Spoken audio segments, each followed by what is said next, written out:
नमस्कार विद्यार्थी मित्रांनो, आपल्या सगळ्यांचं स्वागत आहे रँक मित्र या यूट्यूब चॅनलमध्ये। आजपासून आपण बघणार आहोत उच्च न्यायालय शिपाई सराव प्रश्नपत्रिका। तरी सर्वांनी व्हिडिओ शेवटपर्यंत बघावा, नक्कीच येणाऱ्या परीक्षेसाठी तुम्हाला याचा फायदा होईल। चला तर मग चालू करूया आजच्या व्हिडिओला। पहिला प्रश्न आहे, सविनय कायदेभंग चळवळ केव्हा झाली?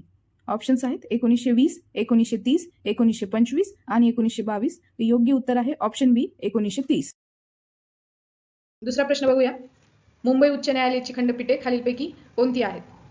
Option A Pune, Nashik, Chhatrapati Sambhajinagar, option B Nagpur, Chhatrapati Sambhajinagar, Panaji, option C Chhatrapati Sambhajinagar, Solapur, Kolhapur आणि ऑप्शन डी नागपूर, पुणे, नाशिक। तर याचं योग्य उत्तर आहे ऑप्शन बी नागपूर, छत्रपती संभाजीनगर, पणजी। तिसरा प्रश्न आहे, मुंबई उच्च न्यायालयाचे चौथे खंडपीठ कधीपासून कार्यरत झाले? ऑप्शन्स आहेत 26 जानेवारी 2024, 15 ऑगस्ट 2023, 18 ऑगस्ट 2025 आणि 1 मे 2022। तर याचं योग्य उत्तर आहे सी 18 ऑगस्ट 2025। पुढचा प्रश्न बघूया, लोखंड पोलाद उद्योगाचा पाया कशाला मानला जातो?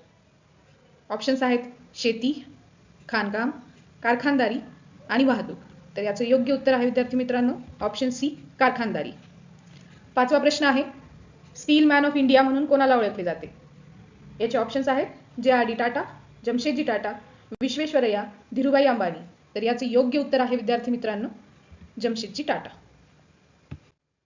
पुढचा प्रश्न बघूया, भारतातील पहिली फूड बँक कोठे स्थापन झाली? ऑप्शन्स आहेत दिल्ली, कोलकाता, मुंबई आणि पुणे। तर याचं योग्य उत्तर आहे ऑप्शन ए दिल्ली। पुढचा प्रश्न बघूया, कोरकू ही आदिवासी जमात कोठे आढळते? ऑप्शन्स आहेत गडचिरोली, नाशिक, मेळघाट आणि ठाणे। तर याचं योग्य उत्तर आहे ऑप्शन सी मेळघाट। पुढचा प्रश्न बघूया, महाराष्ट्रातला पहिला जलविद्युत प्रकल्प कोणता? ऑप्शन्स आहेत खोपोली, तारापूर, जैतापूर आणि कोयना। तर याचं योग्य उत्तर आहे ऑप्शन ए खोपोली। पुढचा प्रश्न बघूया, वनतारा हे प्राणी संवर्धन केंद्र कोठे स्थित आहे? ऑप्शन्स आहेत गुजरात जामनगर, हैदराबाद, पुणे आणि मुंबई। तर याचं योग्य उत्तर आहे गुजरात जामनगर। 10वा प्रश्न आहे, ओझोन थराला पडलेले छिद्र सर्वप्रथम कोणत्या वर्षी आढळून आले? ऑप्शन्स आहेत 1975, 1985, 1995 आणि 1972। तर याचं योग्य उत्तर आहे ऑप्शन बी 1985। पुढचा प्रश्न आहे, जागतिक हवामान दिन कधी साजरा केला जातो? ऑप्शन्स आहेत 22 मार्च, 14 एप्रिल, 14 जून आणि 23 मार्च। तर याचं योग्य उत्तर आहे ऑप्शन डी 23 मार्च। पुढचा प्रश्न बघूया, सजीवांच्या वर्गीकरणाचा जनक कोणास म्हटले जाते? ऑप्शन्स आहेत R H Whittaker, Carl Woese, Bentham व हुकर, कार्ल लिनियस। तर याचं योग्य उत्तर आहे ऑप्शन डी कार्ल लिनियस। पुढचा प्रश्न बघूया, अमिबा हा प्राणी कोणत्या संघात येतो? ऑप्शन्स आहेत पोरिफेरा, मोल्युस्का, प्रोटोझोआ आणि आर्थ्रोपोडा। तर याचं योग्य उत्तर आहे ऑप्शन डी ऑर्थ्रोपोडा। पुढचा प्रश्न आहे, क्विक सिल्वर म्हणजे काय? ऑप्शन्स आहेत कांस्य, तांबे, पारा आणि चांदी। तर याचं योग्य उत्तर आहे मित्रांनो पारा। पुढचा प्रश्न बघूया, 2011च्या जनगणनेनुसार सर्वात कमी साक्षरता असलेले राज्य कोणते? ऑप्शन्स आहेत केरळ, महाराष्ट्र, हरियाणा आणि बिहार। तर याचं योग्य उत्तर आहे ऑप्शन डी बिहार। पुढचा प्रश्न आहे, अणू व रेणूंना एकत्र बांधणारे कोणते बल असते? ऑप्शन्स आहेत विद्युत चुंबकीय बल, प्लावक बल, केंद्रकीय बल व गुरुत्व बल। तर याचं योग्य उत्तर आहे ऑप्शन क्रमांक ए विद्युत चुंबकीय बल। पुढचा प्रश्न आहे, वांद्रे वरळी सी लिंक कोणत्या वर्षी सुरू करण्यात आला? ऑप्शन्स आहेत 2010, 2009, 2012 आणि 2015। तर याचं योग्य उत्तर आहे ऑप्शन बी 2009। पुढचा प्रश्न बघूया, योनोचे मुख्यालय कोठे आहे? ऑप्शन्स आहेत Delhi, New York, Geneva, Hague, Netherland. तर याचं योग्य उत्तर आहे ऑप्शन क्रमांक बी न्यूयॉर्क। पुढचा प्रश्न बघूया, संत तुकाराम महाराजांचे जन्मगाव कोणते? ऑप्शन्स आहेत देहू, पैठण, जाम, आपेगाव। तर याचं योग्य उत्तर आहे ऑप्शन क्रमांक ए देहू। मनाचे श्लोक कोणी लिहिले? ऑप्शन्स आहेत संत तुकाराम, समर्थ रामदास स्वामी, संत ज्ञानेश्वर आणि संत एकनाथ। तर याचं योग्य उत्तर आहे ऑप्शन बी समर्थ रामदास स्वामी। पुढचा प्रश्न बघूया, व्हाय भारत मॅटर्स या पुस्तकाचे लेखक कोण? ऑप्शन्स आहेत शशी थरूर, मनोज नरवणे, एस जयशंकर आणि अरुण शौरी. तर याचं योग्य उत्तर आहे विद्यार्थी मित्रांनो एस जयशंकर. पुढचा प्रश्न आहे ऑपरेशन दोस्त कशाशी संबंधित आहे? ऑप्शन्स आहेत तुर्की व सिरियामधील भूकंपग्रस्तांच्या मदतीसाठी. ऑप्शन बी आहे म्यानमारमधील भूकंपग्रस्तांच्या मदतीसाठी. ऑप्शन सी आहे जम्मू काश्मीरमधील दहशतवाद्यांचा खात्मा करण्यासाठी.